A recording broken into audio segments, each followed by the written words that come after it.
Comrades. Turning our attention to our situation, we will see that all our suffering comes from the existing economic system.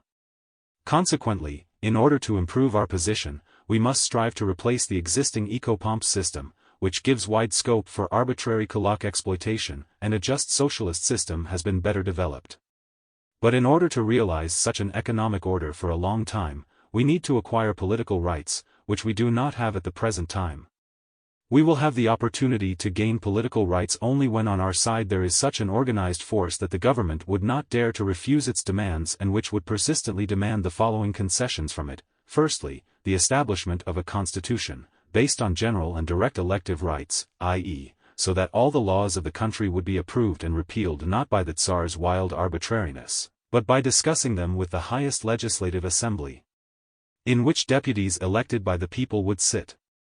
Elections in the legislature must be made by the people, and every citizen of the country, except for those convicted of dishonest conduct, can elect and be elected as a deputy in the legislature. Keep these deputatov should come from the state and be issued to the hands in the form of a salary. This is necessary so that people who are not rich, but who are devoted to the cause of the people and who are quite capable of this, can be deputies. Secondly, it is necessary that the number of Vopsk be determined by the gathering of deputies, and that, by their decision, the Moshka can be dissolved at any time. And in order for the soldiers not to forget that they are the same people, and that the interests of the people are in solidarity with their interests, it is necessary to shorten, as far as possible, the period of military service and make sure that citizens serve it in their homeland during their service. Would have the opportunity to maintain close relations with the family, then the soldier, conscious of his solidarity with the people, will never dare to harm him. This is necessary so that the government would not be able to force citizens by the force of the troops to comply with laws approved or repealed by the Assembly of Deputies. In order for all the resolutions of the Legislative Assembly to be executed exactly, it is necessary thirdly, freedom of electoral propaganda, freedom of speech and freedom of the press, that is, the complete absence of any censorship, and that everyone could express with impunity in words or in the press any conviction whatsoever. And also that there should not be any collateral for books and Zerpolovpstashp. This is necessary in order to publish them and have the opportunity to work. 4. Freedom of meetings of N organizations. In the 5th, freedom of Relpksh. In the 6th, a free broad education for the people. In the 7th, so that all kinds of sins are dealt with by a jury. Do not forget, comrades, these demands, because this is the first and most important thing that we will have to present to the governments at the first opportunity, and that only then will we have everything that is set forth in these demands. Possessing such rights, we can then choose among the legislature such deputies who will draw up and approve only those laws that will be beneficial to the majority of the people, and laws that exist to the detriment of it will be destroyed. And so, in a way, we will have the opportunity to rebuild the entire existing economic system in the Baltic region better and more just. I will not unfold the picture of this better and just system before you, because no matter how good it is, no one can be sure that people with the passage of time will not invent better, and also because you can get acquainted with it completely by reading the brochure Scheffel, The Essence of Socialism, or Bellamy's novel, After 100 Years. The transitional step towards the future economic system can be the nationalization of the land, that is, that the state will buy out all the land that is in private ownership and will lease it to persons who wish to engage in farming in such quantities that they can cultivate on their own. And in order to equip the economy necessary for arable farming, and to set up factories, workers who want to work on an artisanal basis, it is necessary to establish a bank that would issue loans to needy workers. Thus, by gradually improving their situation, the workers will have the opportunity to reach such prosperity, which at the present time the more developed of them can only dream of. From the foregoing, we see that in order to be able to achieve a full and bright future, we must first of all form such an organized force of workers consciously striving to improve their position, which could force the government to cede political rights to it, only upon receipt of which will we be able to remake the existing economic system. Consequently, at the present time we are left with only the opportunity to occupy ourselves with the development and organization of the workers, an opportunity which we hope we will seize, in spite of the obstacles and threats of our government. And in order for our activity to be as fruitful as possible, we need, as much as possible, to try to mentally and morally develop ourselves and others and act more energetically so that the people around us look at us as smart, honest and courageous people. And therefore they would treat us with a big top and put us to try on for themselves and others. Consequently, the success of a developed and workers' organization depends solely on our knowledge and our energy, and therefore, comrades, it is our duty, as honest and developed people, to prepare from ourselves and from suitable people experienced propagandists and organizers in socially revolutionary action and energetic fighters for human rights and the holy future. Second speech. Comrades 1. I want to say a few words about today's solemn day for us, arranged according to the example of our brothers, Western workers. Brothers, let us take advantage of this first bright moment of our spiritual enjoyment, which is occupied on the horizon of our Russian life. Although our Western brothers have long enjoyed such holidays, with which we are just beginning to express our spiritual sympathy, and even then not on legal grounds, but this, comrades, is good. It is good that we, too, are beginning to wake up from our age-old sleep under the yoke of lordly, priestly and royal slavery. Let's start, I say, awakening, and this is already a part that the Russian workers have contributed to the general progress. Yes, come on, comrades, nothing is done at once in play, but everything is done according to certain digs of nature. And a human being cannot embrace everything at once, predict everything, but gradually learns the holy truth. He always has to do the most difficult work in all the ages of human life, to awaken consciousness in humanity itself and move it on the path of true progress and happiness. Of course, comrades, this happiness is not always obtained easily, it is very dear to mankind itself. We see the same thing with our brothers, the Western workers. They already have strength and freedom, this is already a particle of happiness. But this part was obtained by them dearly at the price of human blood. They fought for a long time for this piece of happiness, which they enjoy now. They fought for a long time, for many whole tens of years with weapons in their hands for freedom, truth, equality and brotherhood. But now, comrades, we see that their demands have already been recognized by law, like strikes, funds, partnerships, unions, libraries, and other public institutions. And we have nothing because we ourselves did not try about it. With us, as you yourself know, every declaration of the rights of the people is now considered a rebellion. There are only shouts, bayonets, cannons, rods, spur, prison, penal servitude, and Cossack whips. And there, in the West, the party brother workers already enjoy all political rights. We are serfs, slaves. We must break our hats before the last camp, policemen.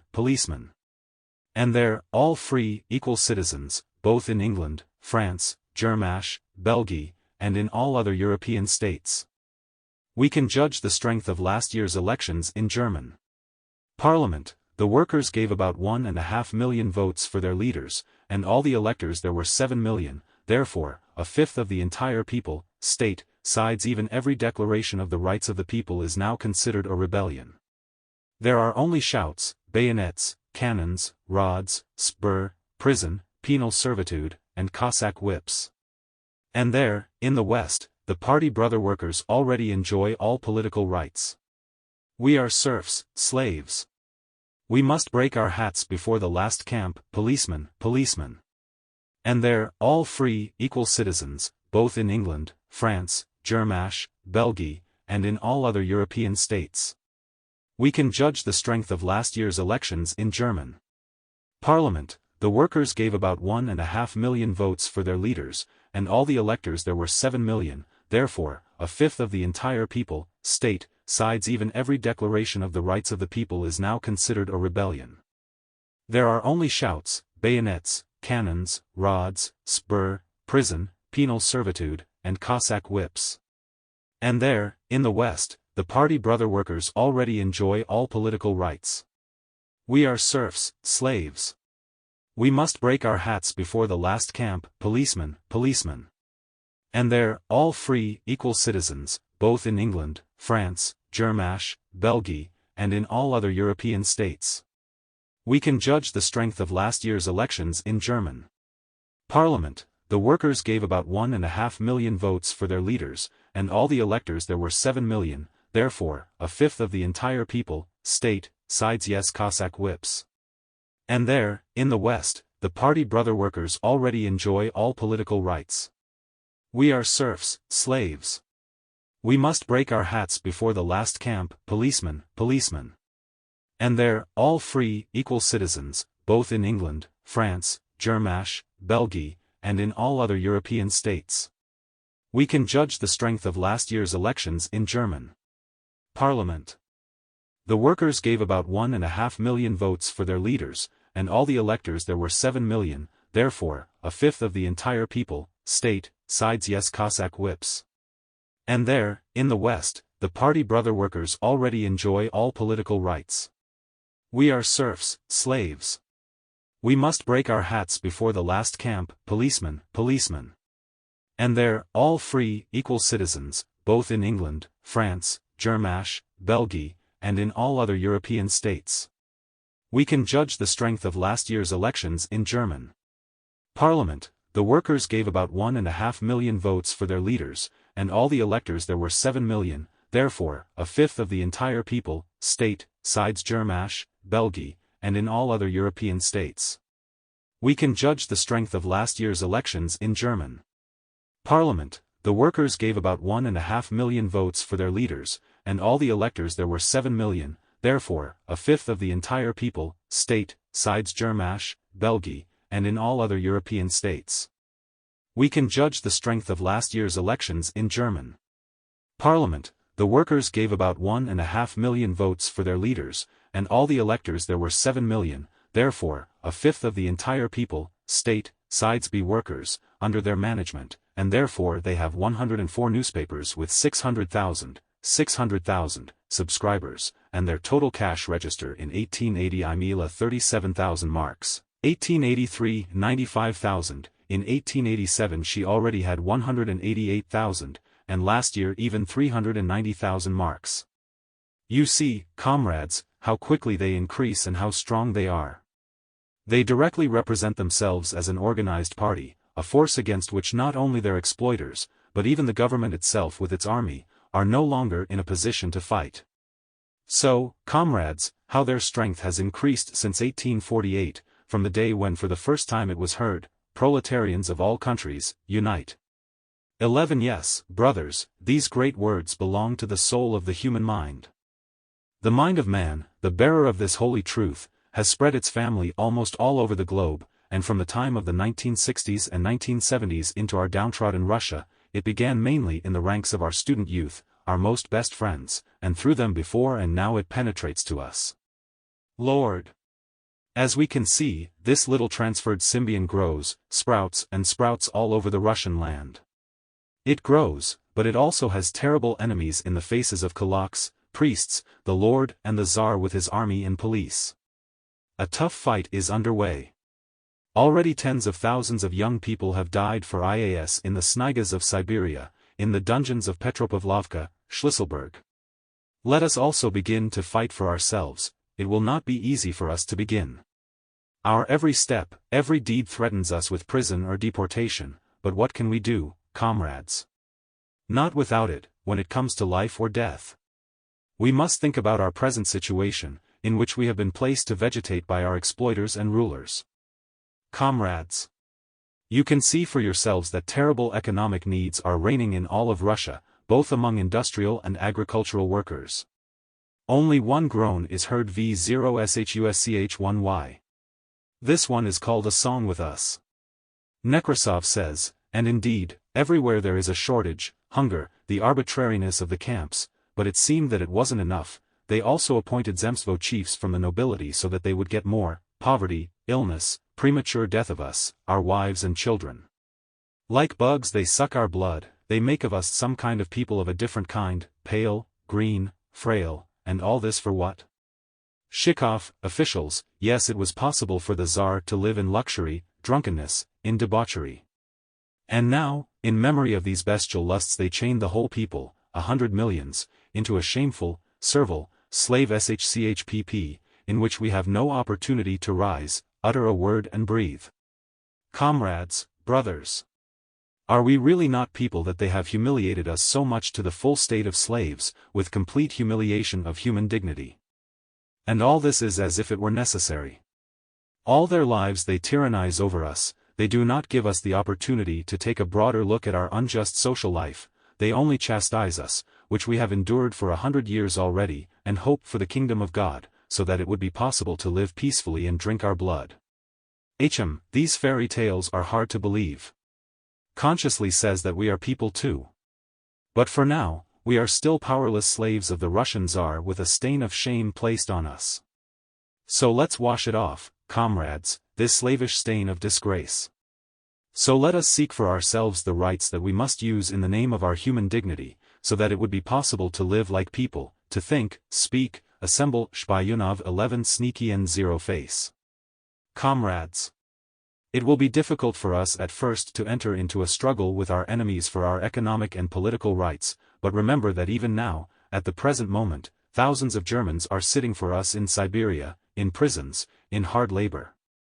Let us remember that it was not easy for our brothers, the Western workers, to improve their position, so it will not be easy for us to improve ours under the rampage of despotic reaction, which will persecute us at every step. Comrades. It will be difficult for us, but science has freed the Western workers. It will help us to enlighten our minds, and fill our souls with the holy truth of love for each other. Let us, friends, fight for the truth. Let us not take a step back until our very death agony, for truth, for equality, fraternity, freedom. Let's learn, unite, ourselves and comrades, let us organize ourselves into a strong party. Let us, brothers, sow this great seed from sunrise to sunset in all corners of our Russian land. Address of Petersburg Workers. N.V. Shulganov, offered to him shortly before his death. Dear teacher Nikolai Basilyev, reading your writings, you learn to love and appreciate people like you. You were the first to recognize the miserable situation of the working class in Russia. You have always tried and are still trying to explain to us the reasons that push us back and keep us in that oppressive state in which we are shackled, as if in an iron PDPP, by our rulers and capitalists. You introduced us to the position of the working brothers in other countries, where they are also exploited and crushed. The picture you have drawn aroused interest at first, not in the workers, but in other classes, but not for the workers, you wrote. Russian workers are forced to work so hard and so constantly just to live that they have no time to read. Yes, most of them don't even know how to read, and if one of them doesn't know how, what will he find in the books written for the workers? No one taught us how to get out of the miserable situation in which we now find ourselves. We are told, O Tertianch, O be silent, that we should not give free rein to the expression of our suffering, and for this they promise a reward in the future. Only thanks to people who, in your own words, have the misfortune to look above the general level or above class interests, we have learned to understand your opinions and learned how our comrade workers in Western Europe have achieved rights, fighting for NPH and uniting WMST. We understood that we Russian workers, like the workers of Western Europe, have nothing to count on any external help, apart from ourselves, in order to improve our situation and achieve freedom. Your workers who have understood this will fight tirelessly for the best conditions of life by your means, which you indicated in your writings. You have completed your task, you have shown us how to fight. Perhaps neither you nor we will live to see the future we aspire to and dream about.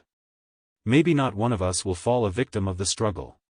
But this will not deter us from striving to reach our gap. The publisher of this brochure received from the Paris Foundation